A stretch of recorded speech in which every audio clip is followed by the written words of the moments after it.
Halo teman-teman, masih melanjutkan bahasan kita sebelumnya mengenai Donghua Shaolin di season keduanya.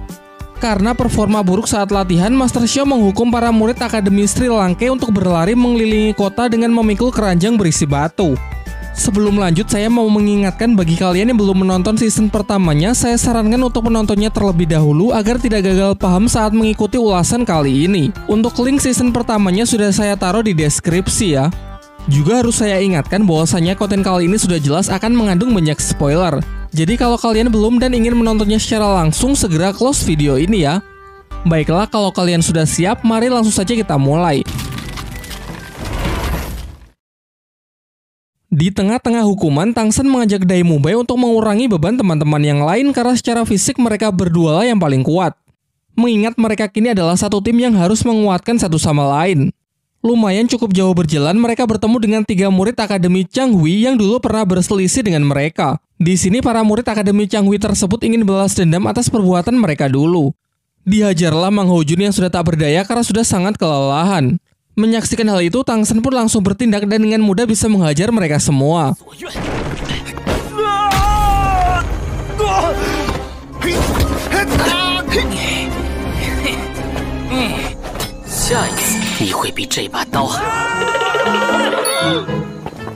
Kemudian melanjutkan hukuman tersebut, teman-teman yang lain mengambil kembali beban yang sempat dititipkan ke Tang Shen dan Dai Mubai karena melihat mereka berdua yang memikul beban terlalu berat. Singkat cerita, setelah berupaya keras melewati masa-masa sulit, mereka semua pun telah menyelesaikan hukuman dan tiba di gerbang Akademi Sri Langke.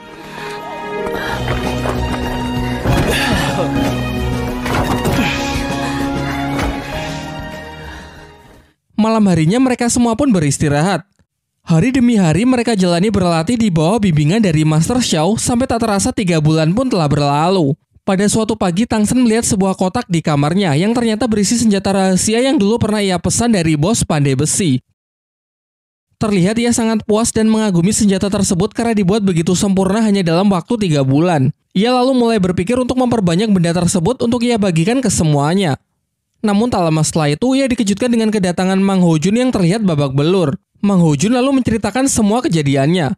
Bahwa tadi ia mencoba mendekati gadis yang menjadi panitia pendaftaran arena pertarungan roh, meskipun beberapa kali ditolak, ia memutuskan untuk mengantarnya pulang. Akan tetapi dalam perjalanan pulang, gadis itu diganggu oleh seorang preman mesum bernama Bule. Tentu ia pun bergegas untuk melindunginya sehingga pertarungan pun tak terhindarkan. Sayangnya Mang Hojun bukanlah tandingan dari Bule, karena si preman mesum tersebut ternyata adalah seorang master roh yang telah mencapai level 40 dan memiliki 4 cincin roh dengan kekuatan bayangan kegelapan. Perbedaan kekuatan tersebut membuatnya dihajar habis-habisan sampai babak belur. Banyak yang mengatakan kalau Bule memang merupakan penjahat mesum yang meresahkan karena sering menggoda, melecehkan, bahkan memperkaos gadis-gadis di kota. Dengan statusnya sebagai master roh level 40 membuat ia banyak ditakuti oleh warga kota. Setelah mendengar cerita Mang Hojun membuat Dai Mubai sangat emosi karena menurutnya orang-orang seperti inilah yang sangat merusak reputasi dari seorang master roh. Tang Shen yang sepakat menginisiasi agar Akademi Sri Langke mengambil tindakan untuk memberinya pelajaran. Namun dalam masalah ini mereka berempat memutuskan untuk bertindak sendiri tanpa melibatkan Akademi Sri Langke.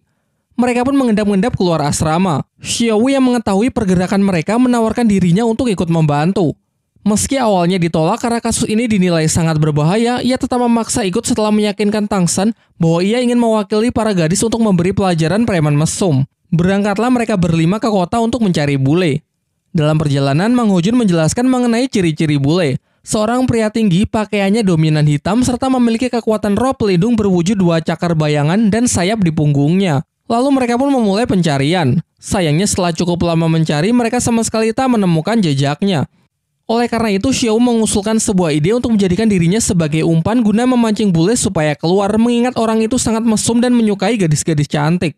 Rencana tersebut pun mereka jalankan. Xiao berpura-pura berjalan sendiri sementara keempat temannya mengawasi dari jauh.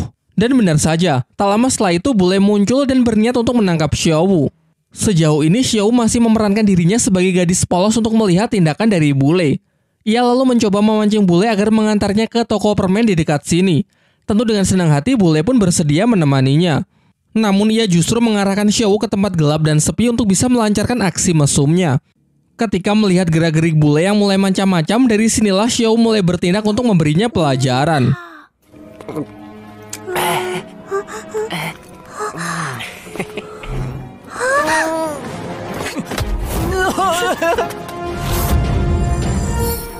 师兄，人逃不掉了。最狂暴的摔法，连摔8级可能。你们看。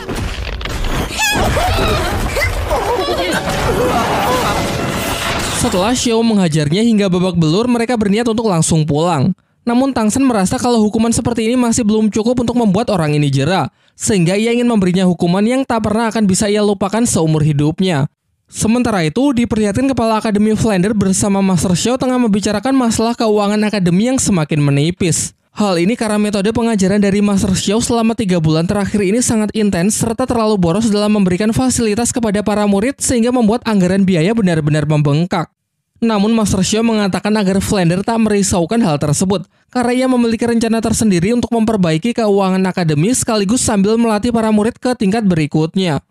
Keesokan paginya saat bule membuka mata, ia mendapati dirinya sedang terikat di atas sebuah tiang dan menjadi tontonan banyak orang. Terlebih lagi posisinya berada di dekat pusat pemerintahan kota sehingga di sana juga banyak prajurit istana yang berseliweran. Tak lama setelah itu, dua temannya yang bernama Ekao dan Tiania datang mencarinya dan bergegas menolongnya saat tahu temannya tersebut sedang terikat dan menjadi bahan tontonan warga kota. Setelah berhasil terlepas, bule membaca tulisan yang ditempelkan Tang Shen di tubuhnya yang di situ tertulis semua pengakuan kejahatan yang selama ini ia lakukan dan berjanji untuk tidak mengulanginya lagi. Bukannya menyadari kesalahannya, hal ini justru membuatnya semakin emosi dan bertekad bahwa ia pasti akan membalas dendam. Di sisi lain, semua murid Akademi Sri Lanka berkumpul untuk menerima latihan tahap kedua di bawah bimbingan dari Master Xiao. Master Xiao kemudian menjelaskan bahwa arena pertarungan roh akan menjadi tempat latihan mereka selanjutnya, mengingat mereka juga sudah cukup berpengalaman bertarung di sana.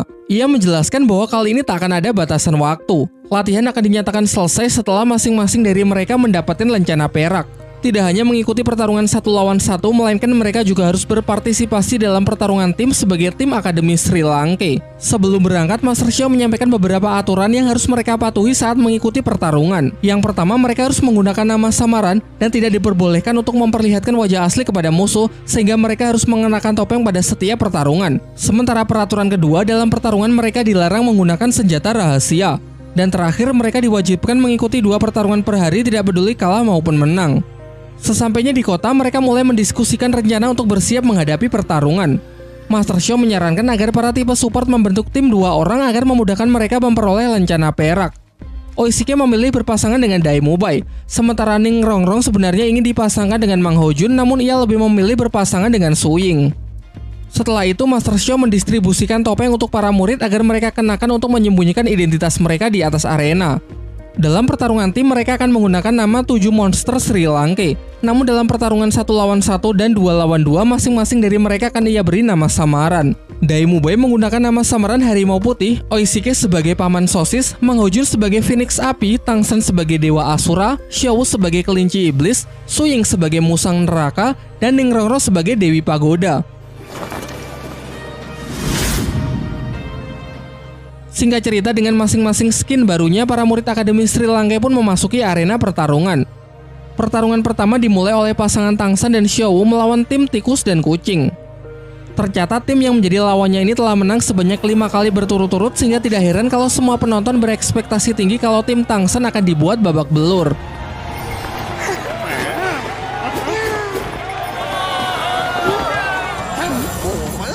Mengandalkan lemparan dari rekannya, kucing menyerang dengan kecepatan tinggi. Tang Shen dengan mudah menghindarinya, sementara Xiao bertugas menyerang musuh yang lain. Giliran Tang Shen menggunakan tali akarnya, ia bisa mengikat Master Roh kucing untuk mengatasi kecepatannya. Akan tetapi rekan tikusnya bergegas datang dan langsung memotong tali tersebut. Merasa tidak punya pilihan lagi, tim kucing dan tikus menggunakan jurus andalan mereka, yakni jurus kombinasi tornado darah. Dengan memanfaatkan putaran berkecepatan super dari si tikus, terbentuklah pusaran angin yang dipertajam dengan cakar kucing dari rekannya. Sebuah teknik yang bisa digunakan menyerang sekaligus bertahan di waktu yang bersamaan.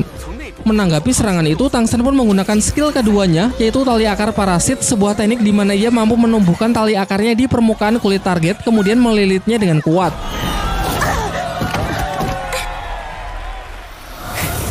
Dengan ini, pertarungan pun berakhir dengan kemenangan dari pihak Tang Shen dan Xiao Wu. Setelah itu, giliran teman-teman Tang Shen yang maju untuk bertarung, dan mereka semua bisa memenangkannya. Meskipun sayangnya kita tidak diperlihatkan scene pertarungan tersebut. Beberapa lama setelah itu, pertarungan berikutnya adalah pertarungan tim yang melibatkan seluruh siswa Akademi Sri Lanka. Dalam briefingnya, Master Xiao menjelaskan mengenai pentingnya kerjasama tim demi memenangkan pertarungan kali ini, mengingat lawan mereka yang pastinya akan jauh lebih kuat dibandingkan saat mereka bertarung secara individu. Walaupun Dai Mubai adalah ketua kelas, namun ia mengakui kehebatan Tang San dalam menyusun strategi sehingga ia menyerahkan pengaturan formasi kepadanya. Tang San lalu menjelaskan bahwa Dai Mubai, Su Ying, dan Xiao akan menjadi penyerang di garis depan. Ia akan berada di tengah sebagai pendukung, tepat di belakangnya adalah dua support Oishike dan Ning Rongrong, sementara di garis paling belakang akan diisi oleh Mang Hojun yang mempunyai tugas utama untuk melindungi para support tersebut. Singkat cerita, setelah melakukan prepare, mereka pun naik ke arena pertarungan, dan kali ini yang akan menjadi lawan mereka bernama tim petarung Badak Gila. Sebelum pertarungan dimulai, kita diperlihatkan scene flashback saat tim Sri Lanka tengah bersiap-siap naik ke arena, salah seorang tim petarung gila menghampiri mereka. Di sini orang itu bertindak kurang sopan dengan mencoba menggoda Su Ying. Melihat itu, Dai Mubai yang tak terima ingin menantangnya untuk berduel. Untung saja ketika suasana semakin memanas, datang seorang panitia yang melerai kedua belah pihak. Ia mengancam kalau mereka membuat keributan maka mereka akan didiskualifikasi. Sebelum pergi, panitia itu mengatakan kepada para murid Sri Lanka bahwa yang akan menjadi lawan mereka merupakan pemegang rekor tak terkalahkan semenjak datang ke tempat ini. Selain itu, mereka juga terkenal sangat kejam. Yang menjadi lawan mereka selama ini kalau tidak mati pasti akan terluka sangat parah. Oleh karena itu, ia menyarankan jika tim Sri Lanka sudah terdesak, akan jauh lebih baik jika segera menyerah. Namun peringatan itu tentu sama sekali tak menurunkan tekad Dai Mubai dan para siswa Akademi Sri Lanka lainnya. Kembali ke masa sekarang, kini kedua tim sudah berada di dalam arena dan siap untuk memulai bentrokan pertarungan tim 7 lawan 7. Kemudian mereka pun menunjukkan kekuatan roh pelindung mereka masing-masing. Tang San menugaskan Dai Mubai untuk by one melawan ketua tim yang memiliki kekuatan roh pelindung badak hutan.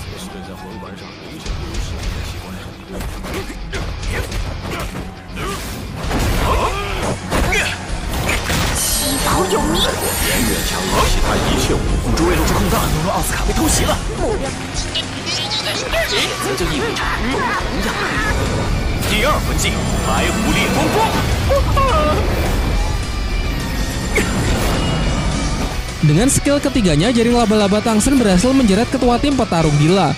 Dan sejauh ini pihak Tang San lah yang sangat mendominasi pertarungan tersebut. Akan tetapi pada langkah berikutnya Tang San salah perhitungan, ia mengabaikan peringatan dari Master Xiao untuk menghabisi tipe support dari pihak lawan yang memiliki kekuatan roh pelindung cakram harapan. Setelah orang tersebut berhasil menyelesaikan persiapan tekniknya, kini masing-masing dari anggota tim petarung badak gila mendapatkan buff kekuatan dan kecepatan secara signifikan. Terlebih lagi skill itu memiliki pasif untuk menghilangkan rasa sakit, sehingga pihaknya bisa terus bertarung secara membabi buta. Dengan ini keadaan pun berbalik 180 derajat. Merasa pihaknya semakin terdesak, Tang San pun menginisiasi untuk memanfaatkan sosis terbang Oishike guna menghindari kegilaan dari lawannya. Namun masalahnya skill Oishike juga tak akan bisa bertahan lama. Terlebih lagi pihak lawan yang tak kehabisan akal, mereka masing-masing mendesak pihak Tang San dengan menggunakan serangan bebatuan. Kondisi semakin diperparah dengan Ning Rongrong yang terkena jeratan jaring laba-laba dari si musuh wanita. Beruntung saat akan menghantam pilar, Oishike datang untuk melindunginya. Karena durasi sosis terbang hampir mencapai batasnya, Tang San meminta Oishike untuk membuatkannya lagi. Sayangnya sekarang kekuatan Oishike sudah terkuras habis sehingga ia hanya bisa membuat satu sosis lagi. Tang San berencana memakan sosis terakhir tersebut, sementara teman-temannya ia perintahkan untuk keluar dari arena karena ia ingin menyelesaikan pertempuran seorang diri. Teman-temannya pun menurutinya untuk keluar arena dan mempercayakan semuanya kepada Tang San. Menurut pengamatan Tang San, ia menyadari kalau semua musuh yang mendapatkan buff memasuki mode setan yang artinya meski kekuatannya meningkat drastis, namun perlahan kesadaran mereka mulai menghilang. Sehingga target utama Tang San adalah untuk mengalahkan si wanita laba-laba yang menjadi satu-satunya anggota tim yang terjaga.